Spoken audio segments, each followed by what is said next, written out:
Hello friends, study world में आपका स्वागत है।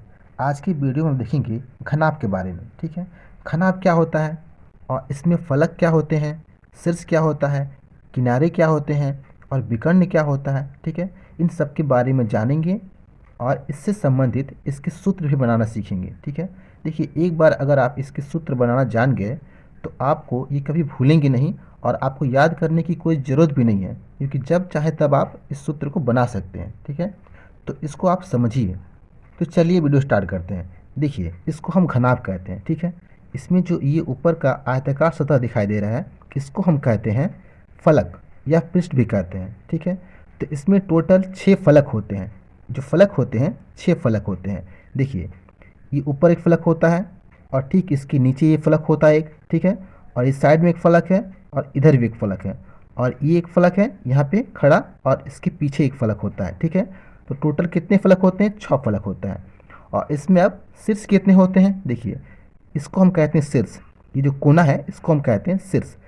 तो इसमें टोटल 8 शीर्ष होते हैं। ठीक है, देखिए यहाँ पे 1 2 3 4, 4 शीर्ष यहाँ पे हो गए और 4 शीर्ष यहाँ पे, 1 2 3 4, टोटल कितने शीर्ष हो गए? 8 शीर्ष हो गए। ठीक है, अब किनारे कितने होते हैं? देखिए, इनको कहते हैं हम किनारे। ठीक है, ये किनारे हैं। ठीक है, 1 2 3 4, 4 ये हो गया और 1 2 3 4, 4 ये हो गया और ये वाला 1 2 3 4। ठीक है, टोटल कितना हो गया? 12 किनारे हो गए। ठीक है, किनारे कितने होते हैं? 12 किनारे होते हैं। ठीक है, अब इसमें विकर्ण क्या होता है? देखिए, इस कोने से लेके इस कोने की जो दूरी होती है इसको हम कहते हैं विकर्ण। ठीक है, और इस कोने से इस कोने की दूरी को कहते हैं विकर्ण।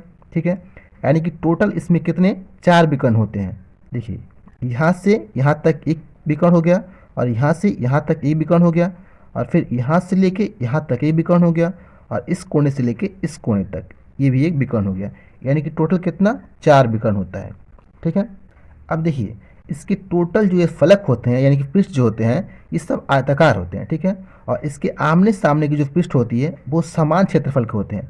यानी कि देखिए, अगर ये एक पृष्ठ है, ठीक है, तो इसके सामने की पृष्ठ ये है, तो ये दोनों आमने सामने हैं, तो दोनों का जो क्षेत्रफल होगा वो समान होगा। ठीक है, उसी प्रकार इसका देखिए, इसका जो सामने का पृष्ठ है ये वाला है, नीचे वाला, ऊपर ये ढक्कन है, तो नीचे का जो आधार है ये दोनों आमने सामने है, तो दोनों का जो क्षेत्रफल होगा वो समान होगा। ठीक है, तो चलिए अब हम सूत्र बनाना सीखते हैं। देखिए, पहला सूत्र क्या है? घनाभ का संपूर्ण पृष्ठीय क्षेत्रफल। ठीक है, ये हमारा घनाभ है, तो इसका जो टोटल क्षेत्रफल है यानी कि जो जितने भी इसके पृष्ठ हैं उन सब का क्षेत्रफल। ठीक है, उन सब का क्षेत्रफल ज्ञात करना है हमको।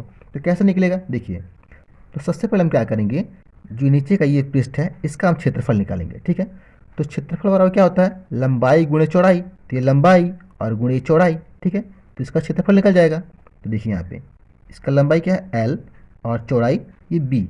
ठीक है, तो इसका क्षेत्रफल निकल गया। ठीक है, तो इसको हम लिख सकते हैं ऐसे LB।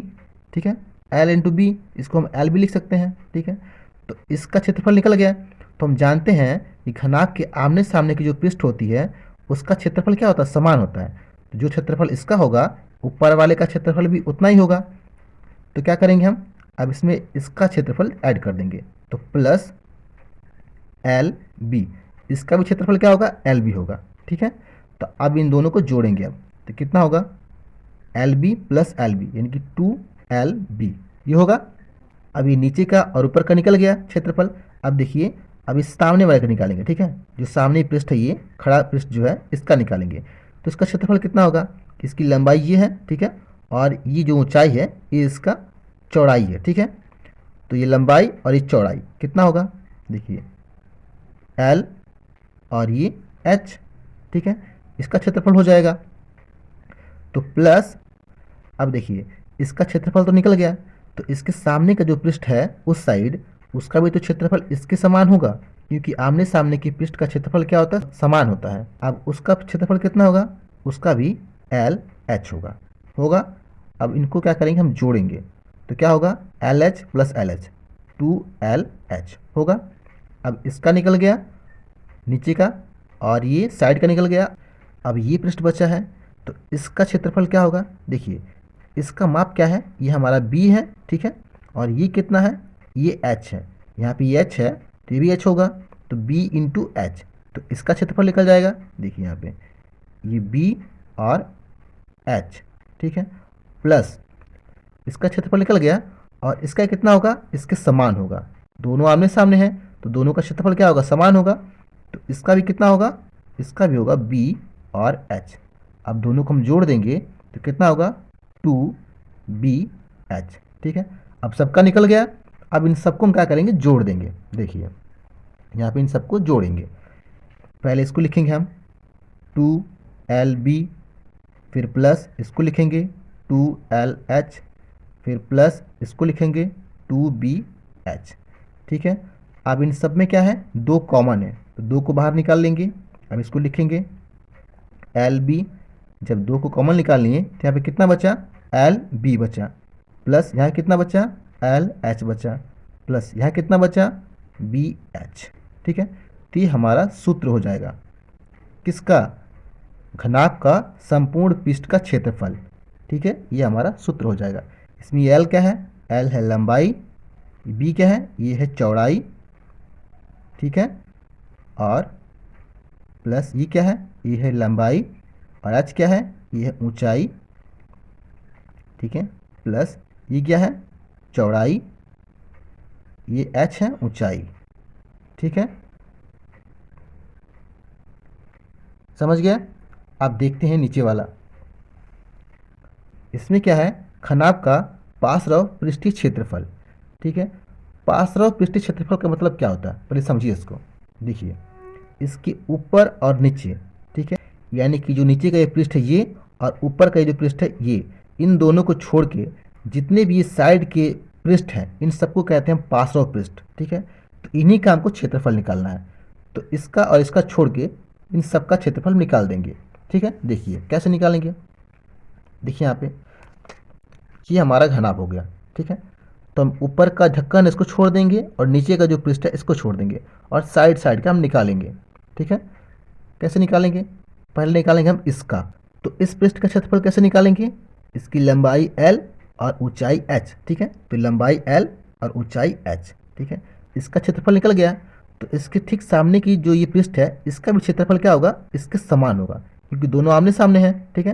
तो इसका भी क्या होगा, इसका भी क्षेत्रफल होगा L और H, दोनों को जोड़ दिए हम, ठीक है। तो क्या हो जाएगा, ये हो जाएगा 2LH, ठीक है। इसका और इसका निकल गया, अब बचा ये और ये, ठीक है। तो इसका क्षेत्रफल क्या होगा, देखिए इसका होगा ये H, ये ऊंचाई H है और चौड़ाई क्या है B, तो ये होगा H और B, ठीक है, HB, प्लस अगर इसका H इंटू बी होगा, ठीक है, तो इसका भी तो H इंटू बी होगा क्योंकि दोनों आमने सामने हैं, तो इसका भी हो जाएगा HB। अब दोनों को हम जोड़ देंगे तो क्या हो जाएगा, 2HB, ठीक है।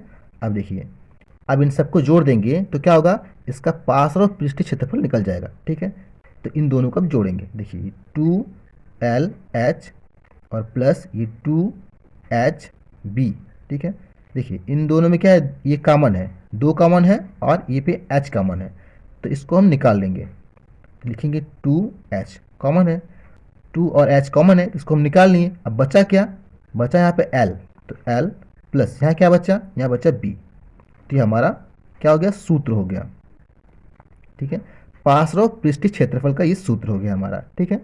इसमें H क्या है, हाइट है, L क्या है, लंबाई, और B चौड़ाई है। समझ गए। अब देखिए, अब देखते हैं हम घनाभ का आयतन, इसका सूत्र कैसे बनेगा। देखिए आयतन का मतलब क्या होता है, समझिए। आयतन का मतलब ये होता है कि इसमें कुल कितना जगह है, अगर कुछ इसमें रखेंगे तो कितना इसमें आएगा, टोटल इसमें जगह, ठीक है। तो आयतन निकालने के लिए क्या करेंगे हम, कि नीचे का जो खाली जगह है, यानी कि जो नीचे का ये पृष्ठ है उसमें कितना खाली जगह है, यानी कितना उसका क्षेत्रफल है वो, और इंटू हाइट कर देंगे तो इस घनाभ का टोटल आयतन निकल जाएगा, ठीक है। तो नीचे का जो ये पृष्ठ है इसका क्षेत्रफल कितना है, यानी कि लंबाई इंटू चौड़ाई, तो कितना होगा यहाँ पे L इंटू ये B, ठीक है। तो नीचे का क्षेत्रफल निकल गया, और इंटू हाइट H, तो ये हमारा क्या हो गया, ये हमारा हो गया आयतन, ठीक है। ये घनाभ का आयतन हो गया, नीचे का क्षेत्रफल इंटू हाइट कर देंगे तो घनाभ का आयतन हो जाएगा, ठीक है।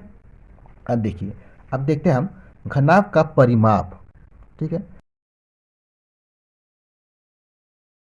अब परिमाप का मतलब समझिए, देखिए यहाँ पे परिमाप का मतलब ये होता है कि जो किनारे हैं इन सभी किनारों का लंबाई कितना है, ठीक है, तो ये हमारा परिमाप हो जाएगा। इन सबको हम क्या करेंगे, जोड़ देंगे। इस सब जितने के हमारे किनारे हैं इन सबको हम जोड़ देंगे तो हमारा परिमाप निकल जाएगा, ठीक है। तो पहले देखिए, ये हमारी लंबाई है एल, तो एल कितना है, एल 1 2 3 4, ठीक है। तो L plus L plus L plus L, 1 2 3 4, ठीक है। 4 लंबाई है, 4 एल है, तो चारों को जोड़ेंगे तो कितना होगा, 4L, ठीक है। इसी प्रकार देखिए, ये जो चौड़ाई है ये भी कितना है, ये भी 4 है, 1 2 ये 3 4, यानी कि 4 बी, ठीक है। चौड़ाई वाला 4 लकीर है तो 4 होगा, ठीक है। इसके बाद से देखिए एच वाला कितना है, 1 2 3 4, 4H वाला है तो 4H, ठीक है। अब इन सबको जोड़ देंगे, ठीक है, तो हमारा परिमाप निकल जाएगा। ये होगा 4L प्लस ये 4B, यानी कि चौड़ाई, प्लस 4H, ठीक है, यानी कि हाइट, ठीक है। अब इन सबको जोड़ दिए। अब देखिए इसमें कॉमन क्या है, ये 4 क्या है, सब में कॉमन है, तो 4 को हम बाहर निकाल लेंगे। तो ये बचा L प्लस यहाँ क्या बचा, यहाँ बचा B प्लस यहाँ क्या बचा, यहाँ बचा H। तो ये हमारा क्या हो जाएगा, ये हमारा परिमाप हो जाएगा, यानी कि घनाभ का ये टोटल परिमाप है, ठीक है। ये हमारा घनाभ का परिमाप हो गया। परिमाप का सूत्र है ये L क्या है, लंबाई, B चौड़ाई और H ऊंचाई। तो ये परिमाप का सूत्र हो गया। अब हम देखेंगे विकर्ण। देखिए अब इसमें क्या करना है, देखिए ये हमारा घनाभ है, तो इसमें इसका ये विकर्ण है, तो इसकी लंबाई हमको ज्ञात करनी है, ठीक है। तो इसकी लंबाई ज्ञात करने के लिए सबसे पहले हमको इसका लंबाई ज्ञात करना होगा, और ये जो नीचे का पृष्ठ है इसका ये विकर्ण है, ठीक है। नीचे का जो पृष्ठ है ये इसका ये विकर्ण है, तो इसका विकर्ण पर हम निकाल लेंगे तभी ये निकलेगा, ठीक है। तो क्या करेंगे, हम सबसे पहले नीचे के पृष्ठ का विकर्ण निकालेंगे। कैसे निकालेंगे, पाइथागोरस प्रमेय से। देखिए पाइथागोरस का प्रमेय क्या होता है, कर्ण पर बना वर्ग शेष दो भुजाओं के वर्ग की योग के बराबर होता है, यानी कि इसका स्क्वायर बराबर इसका स्क्वायर प्लस इसका स्क्वायर, ठीक है। तो देखिए इसका लंबाई हमको निकालना है, तो ये डी बी का स्क्वायर, डी और बी का स्क्वायर बराबर इसका स्क्वायर, इसका मान कितना है, बी है, ठीक है। तो बी का स्क्वायर और इसकी क्या है लंबाई, एल प्लस एल का स्क्वायर, ठीक है। अब देखिए हमको क्या करना है, डी बी निकालना है, तो डी बी इसका स्क्वायर हटाएंगे तो ये हमारा क्या हो जाएगा, ये कर्णिम हो जाएगा। तो कर्णिम में B square plus L square, ठीक है। तो ये क्या निकल गया, ये डी बी निकल गया। तो यहाँ पे लिख देंगे हम B square plus L square. देखिए हम इसको ऐसे भी लिख सकते हैं, L square plus B square, ठीक है, इसमें कोई अंतर नहीं है, समझ गए। तो हम यहाँ पे लिख रहे हैं इसकी जो लंबाई है L square plus B square कर्णी में, तो इसकी लंबाई निकल गई। अब क्या करना है, हमको इसकी लंबाई निकालनी है। तो कैसे निकालेंगे, पाइथागोरस के प्रमेय से, ठीक है। देखिए अब हमको ये निकालना है, तो एच बी का स्क्वायर बराबर क्या होगा, इसका स्क्वायर प्लस इसका स्क्वायर, ठीक है। तो यहाँ पे लिखेंगे हम एच बी का स्क्वायर बराबर इसका स्क्वायर, यानी कि एल का स्क्वायर प्लस बी का स्क्वायर, कर्णी में है तो होल स्क्वायर, ठीक है, और प्लस इस एच का स्क्वायर, एच का स्क्वायर। अब देखिए अब एच बी का निकालना है मान हमको, तो स्क्वायर हटाएंगे तो क्या होगा, एच बी होगा बराबर इन सब का कर्णी हो जाएगा, इसका स्क्वायर हटाएंगे ये सब कर्णी में हो जाएंगे। तो कर्णी में L square plus B square, और ये भी कर्णी में है, ठीक है, और इन सब का होल स्क्वायर, ये प्लस ये एच का स्क्वायर। अब यहाँ पे देखिए ये हमारा क्या है, कर्णी में है और सबका क्या है, स्क्वायर है, होल स्क्वायर है। तो जब इसको हम हल करेंगे तो क्या होगा, ये कर्णी हमारा हट जाएगा और केवल ऊपर वाला ये कर्णी रह जाएगा, और ये हो जाएगा L square plus B square plus ये एच स्क्वायर, ठीक है। तो ये हमारा क्या हो जाएगा, विकर्ण हो जाएगा, ये हमारा विकर्ण का सूत्र हो जाएगा। घनाभ का जो विकर्ण का सूत्र होगा ये होगा, ठीक है। ये हमारा लंबाई है ये चौड़ाई है और ये ऊंचाई है, तो लंबाई का स्क्वायर और प्लस चौड़ाई का स्क्वायर, ठीक है, प्लस ऊंचाई का स्क्वायर, इन सब का स्क्वायर ये करनी में, ये हमारा क्या होता है, विकर्ण का सूत्र होता है। समझ गए? तो इस वीडियो में इतना ही फ्रेंड। वीडियो अगर अच्छी लगी हो तो वीडियो को लाइक करें, चैनल को सब्सक्राइब करें। Thank you friends.